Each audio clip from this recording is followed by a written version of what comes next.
आता आपण एक सविस्तर बातमी बघूया। गेले 2-3 दिवस राष्ट्रवादी काँग्रेसच्या विलिनीकरणाच्या चर्चा रंगू लागल्या।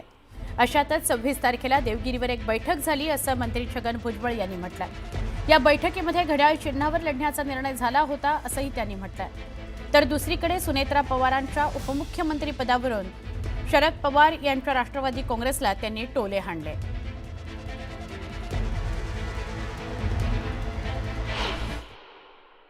27 तारखेला कदाचित 26 तारखेला आम्ही तिकडे बसलो असताना देवगिरीवर चर्चा झालेली मला ते आठवतं।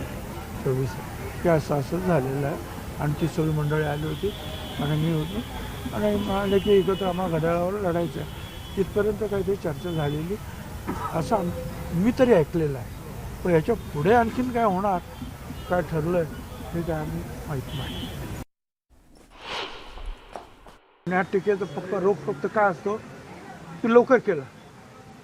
माझं म्हणणं असं मुख्य मुद्दा काय आहे, आम्ही योग्य व्यक्तीला या परिस्थितीमध्ये त्या जागेवर बसवलं की नाही ते बोलण्याची हिंमत कोणीतरी दाखवा।